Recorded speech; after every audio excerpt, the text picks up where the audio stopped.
All right, we're gonna do it. Marie-Lou, thanks for joining us today on Hi, our thank you for having me. very first episode of Clash Counseling. You're our first guest, so Really? I think I think I'm probably as nervous as you are, honestly. Really? Oh, you should have said so. Yeah, we're learning this together. So That's cool.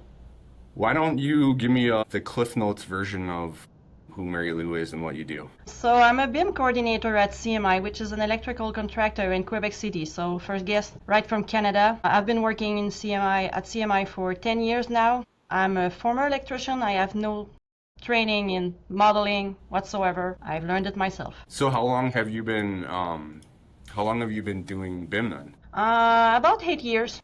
I've Oh, been 8 years. thrown in like 8 years ago. So you got into it pretty early then. Yeah, especially here, because even now in 2025, nobody does, but, well, no, not nobody, but the electrical trade is pretty basic here. Sure. Oh yeah, I've been trying it pretty early. Revit 15 was my first. Oh, really? Okay. Yeah, yeah, crappy version. So 8 years ago, you learned Revit. I guess let me hear your horror story. I read the transcript, I guess. Now I want to hear it direct from you. Like, how was it learning Revit? And just give it to me. Yeah, it went as you could expect. It's not an easy software to learn. Actually, what happened is that I was in between jobs on site, and so I helped in the office as an estimator. And we worked on an extension to the airport, the Quebec City airport. So not an easy project. Yeah. And when we got it, which was the biggest project that we ever got, my boss came and asked me and said, "Do you know what BIM is?" I know what a beam is, but I don't know what BIM is. Right. I was like, no, what is it? Oh, it's like when you model 3D prior to building. Oh, sounds cool. Can't wait to see it. No, you're gonna Right. do it. All right. So we hired the top gun of the province. He will teach you how to do it. He will do the job while teaching you, and at some point, you will take over and finish the job. So it's like You bulletproof. hired a consultant to hold your hand Yeah. and make sure it was done right. Yeah, it was a guy that worked with very big electrical contractors in Quebec, not in Quebec City, but more in Montreal. So, and very big contractors. So I was impressed to meet him. And at first I was impressed too when he was just doing the job. Right. But at some point, I don't know if you got a chance to work with Revit 15, but it was pretty basic Yeah. electrical wise. And when you would connect conduits, it would create like an assembly of pull boxes, like some square, some round, like 2 feet wide round boxes that don't exist. Right. Um, and it would keep doing that. And I was like, I don't know, it just doesn't exist. Oh no, I've been doing that for years. It works. And we will draw 6-inch conduits, and yeah, not it doesn't exist in that kind of purpose that you are modeling it. And Yikes. my boss was like, what you are doing is, I don't want to say the word, but you cannot work with that. Right. It's Yeah, not the code. It's not legal on the job site. Like, I don't someone's even getting know you in why trouble. Revit would allow that. Right. And I remember I just was kind of losing my confidence in the guy. I wouldn't trust him. But the worst part was his whole world just crumbled every single day because what he thought he knew was so wrong. And we're like, that what you did, nobody installed that, right? No, nobody ever said anything about my work. Well, I can guarantee you it's crap. So he left, Yeah.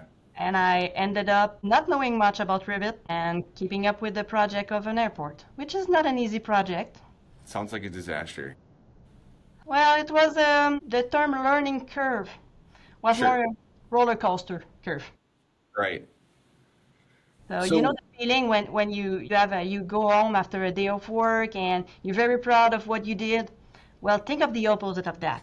And when that you was go my whole. home and you bang your head on your steering wheel the whole way home. Yeah, Yeah. Yeah, I can relate to what you're talking about. I've definitely had people who talked a big talk, and then when it came to actually deliver. delivering, it fell short, or it fell short. I guess my question is, did you figure it out before it hit the job site, or were you dealing with issues on the job site while trying to like keep up with coordination? Well, we dealt with the issue, I think, every company must deal with when they implement BIM in their business is the guys on site where I'm buying it. Yeah. Because I was pretty young. I didn't have any experience in it, and of course at first I didn't know what I was doing.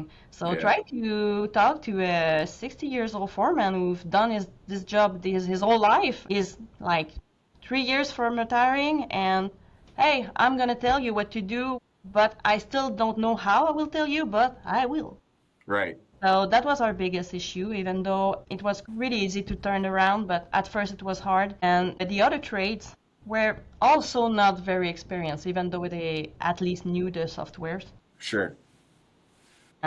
Yeah, so there was a lot of obstacle at first. Yeah, I think one of the hardest things with that with the guys in the field is as soon as it doesn't work, then they start to lose confidence in you, and trying to implement BIM makes it that much more challenging. It's like you have to figure out how to turn that boat around afterwards and show them like, no, this stuff actually does work. That just person or that one person just didn't know what they were doing. Yeah, but it wasn't working on my side, so it was hard to convince them that it could work. So everybody knew it could work, Yeah, just not the way I was doing it. So at first, whatever I was doing, I don't even think we can call that modeling. It was just trying to survive with conduits and Revit, and yeah, I had such a hard time. They were not really buying it at first, but my boss did a really good job on that because I think that's where it has to start from to just promote the idea, believe in it, yeah. and we're still here 8 years ago. So So if we had to write a prescription of sorts and you had to do this all over again, or if you gave somebody advice who's in your same shoes, what should they have done, or what should you have done 8 years ago to make sure that you didn't have to deal with that? well, don't believe what people say. Ask them to see what they've done because it's easy to say that it was good, but what I like to see, and that's something that we showcase on our website, is what you drew, what you modeled.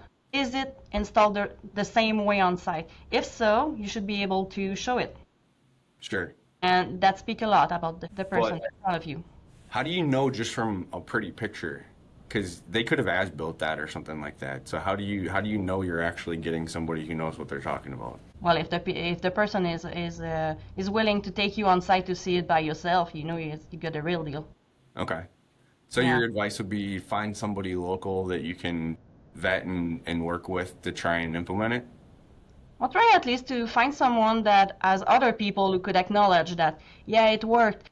Or it's not a big deal if they faced some challenges because not everything that you model will be installed exactly like that because there are many things that you cannot think while modeling, such as something that we tend to forget, but on site, stuff are stored on site. So sometimes some areas people won't be able to work there. And Right. you can know that, so they will just take a different route to avoid that area. It's no big deal. They can do that if they tell you, of course, and you can put it Right. in the as-built model. But it's no big deal. But sometimes, clashes happen on site. But yeah, you should be able to find someone who is proud of what he did and is willing to show you with whatever model or way possible. Yeah, that makes sense. So Yeah. so make sure that you're using a reputable source. Yes. Make sure they know what they're doing. Ask them some questions. Ask them for some work. Yeah, because people will remember your good things, that the good things that you've done, but they will remember the bad things that you've done too. And it's not a big deal if it happens a long time ago and oh, it's what a one-time deal. That's fine. But if the person has more good points than bad points, it's safer. Yeah, Should have done that. that makes sense. Yeah. Well, cool. Yeah, I think that story that you talked about there is pretty relatable. I think most electrical subcontractors who tried implementing their BIM themselves probably had a similar story. I guess my only other question would be if you were going to learn Revit yourself all over again, would you take it the same route? Would you try learning it yourself, or I think that's where people kind of get lost sometimes too. They say the best way to learn how to swim is to get thrown in the pool. So, yeah, you might swallow some water at first, but in the end, you will survive. Yeah, So, sink or swim, right? yeah, so no, I don't think I would do things differently because I was forced to learn quick. Yeah, And I couldn't rely on anybody, so it was like an instinct sure. to just learn it. And I don't like to admit that I cannot do something unless I've tried everything to Right. learn it. But those who have a training has a huge advantage. Sure. Because Revit isn't an easy software to learn by yourself, and you can learn to use it, of course. Everybody can do that, but to use it in an efficient way, the right way, not so much. Yeah, and that's where the experienced person might be able to come in and kind of guide you a little bit on best practices. Yeah, and something I'm happy I did, and since I'm a former electrician, I think that's something that saved me a lot, is that sometimes when I was talking to other BIM modelers, they were very proud of being BIM modelers. They like, Hmm. oh, we're deciding how the work is done, and what we model is like is sacred almost. Sure. But what I would tell every time, buildings were built prior to BIM modelers, and they will be built even Yeah, if you're not there. exactly. Talk to the guys on site. Sorry for all modelers that think they are crazy essential, but remove all the modelers and the building will still be built. Yeah, that's a good thing. That's a good point there. Like they've been building buildings for hundreds of years without us. Yeah, So make sure they're still involved in the process because if you make decisions without them, they're still going to install it however they want to do it. yeah, respect the field. The guy on site, they are the one that will, they are in the dust, they are in the humidity, they are in the heat, and they have to physically install it. It's not an easy job to work in construction, I can tell. So I have a lot of respect for the electricians on site, and it goes for all trades, of course, because they're all difficult in their own ways. But respect them, listen to when they make comments, don't take it personally, stay positive. I'm a very positive person and I think it helped me a lot. Listen to them, go on site, go see jobs. It will help you with your Revit skills or whatever skills you need, Constructability. and you will relate more to what you drop because it doesn't take a lot for them to stop buying what you offer them, what you deliver. So this kind of little things that can irritate them, if you can get rid of them, it will be smooth sailing from that now. 100%. I agree with the job site thing. There's been so many times where I've been on a Teams call or something like that, and they're like, yeah, everything's great, it's fine.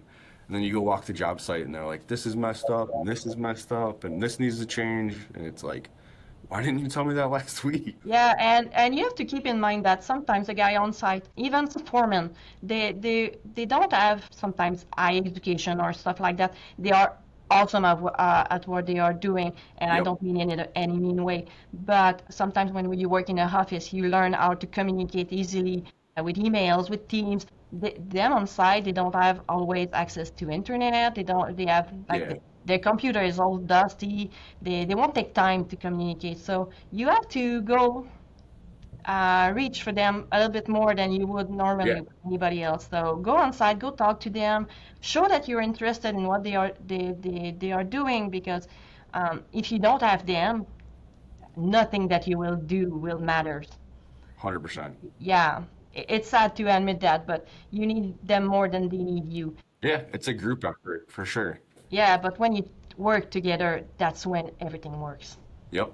I think what you're talking about right there is the BIM coordinators who go the extra mile to understand construction and installation are the ones who really set themselves apart from the pack.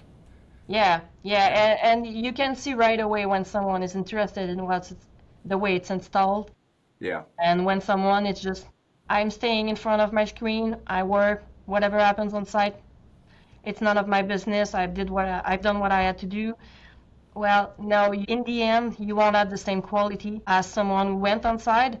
And I took it as a compliment, but I think it was meant as an insult.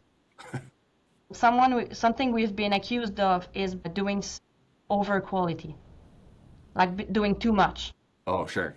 And like, no, we cannot do too much. And when we decided to do our new website, we had to choose a catchphrase, Sure. and we chose that always more because Always. we go the extra mile. Awesome. Yeah. Well, we're just about out of time here. I don't mean to cut you off, but if you had to give the audience one piece of advice, like one sentence to leave with, what would that be? Yeah, if you cannot show what you've done to your biggest competitor, then it's not good enough for your own team. Well, I You like should that. be proud to show whatever you've done. Yeah, you shouldn't be afraid to show it off. No, not at Yeah. all. Well, cool. Well, thanks for joining us. I appreciate you taking the time out of your day, and it's been great having you. Thank you for having me. I'm honored if I'm the first guest. You start big. Exactly. Yeah, I appreciate it. Thank you.